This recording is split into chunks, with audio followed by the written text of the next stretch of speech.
So the onions are just starting to get to a transparent state. And one thing I forgot to mention is we're going to add a little bit of garlic. Now you want to add, if you're using fresh garlic, 4 cloves of chopped garlic, jarred garlic. It says on the jar that a half a teaspoon is 1 clove of garlic. So I'm going to put about 2 teaspoons in here. Rough estimate. Then let that get happy there with the onions for a little bit. Basically just let it heat up. And while that's doing that, I'm going to start putting things in the blender.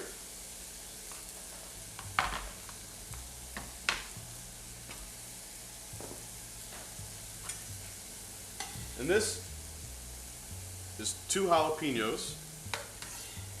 If you don't like things as spicy, you can cut back to 1 or a half, you know, whatever your taste prefer. And I have about a cup of roughly cut cilantro.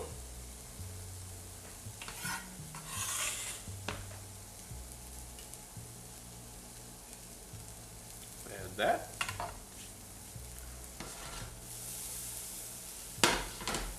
Kill the heat on the onions.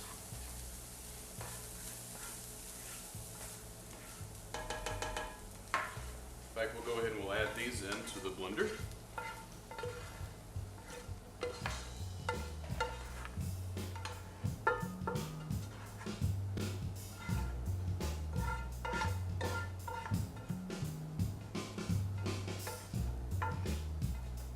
Again, like I said, don't worry about changing pans out. You're going to cook the chicken in the same pan. It'll soak up some of the extra flavors that are left behind. And this is cool enough, so we'll go ahead and add the tomatillos and poblanos.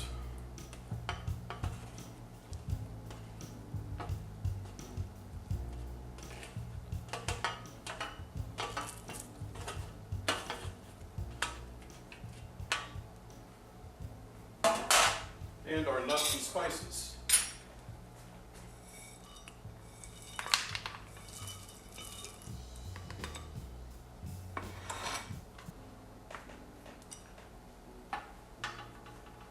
We'll add our 1 cup of chicken stock.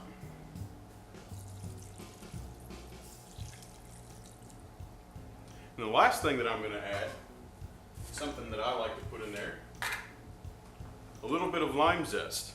And you can serve this with some lime as a garnish, but I like to put a little bit of zest in there. Typically I use the zest of about a half a lime.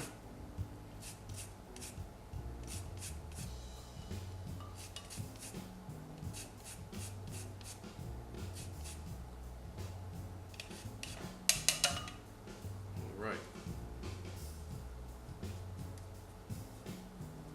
And this is good to go. Blender. Just want to pulse it until it's smooth, really.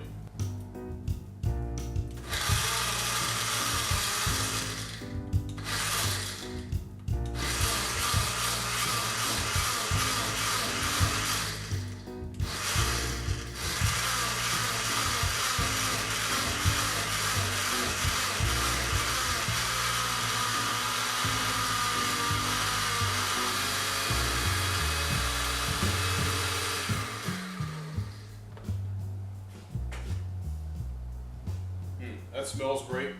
It looks fantastic. So we're going to leave that just like that for the time being. And we're going to start to cook our chicken. Now I have 4 chicken breasts that I've taken out of the freezer and they thawed out.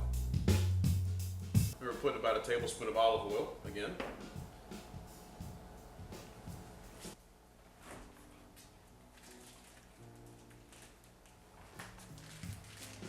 Freezer into a Ziploc bag, into the refrigerator to thaw. And if you have one of those massive chicken breasts that you get from the grocery store that are really, really thick, you can pound it out until it's about a ½ inch thick. And we could even cut it in half and give you more servings. But these were already about a ½ inch thick. Make sure the olive oil gets all around.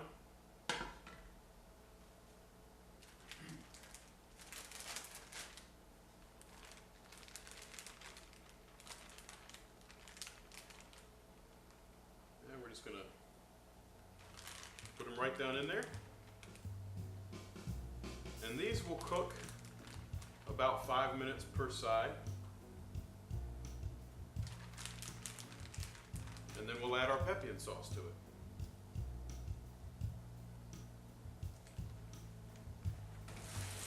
And once your chicken's done, it's real simple. All you're going to do is just add the Pepian sauce right over top of it.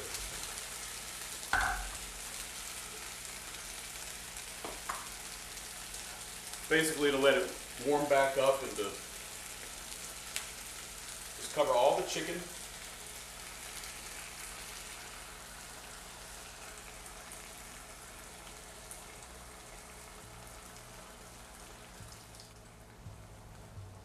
And that's good. We'll just cover it all up. And now all you want to do is just wait for the sauce to basically start simmering on top of the chicken there, and then you're going to be done. You're just letting it heat up. And while that's heating up, I'll get our plates ready. So our chicken's done. The sauce is heated up nicely. So we're going to go ahead and plate it up. And earlier I prepared this. It's nothing special, just some simple rice pilaf, some long grain and wild rice with some mirepoix and some roasted red peppers and some fresh oregano. We'll serve that with our chicken. You can certainly add as much sauce as you want. But that's it, folks. And there it is. There's my recipe for a chicken Pepian with a rice pilaf there on the side. Everyone, thanks for watching The Everyday Chef. I hope you've learned something that you would like to try. And if there's something that you would like for me to make or questions you might have, feel free to email me at the email address listed below. And be sure to check out the Everyday Chef's profile on cityhair.com, where you can stay up to date with what I'm making and send in your suggestions there too. Again, thanks for watching, and remember, the secret ingredient to any recipe is a dash of imagination.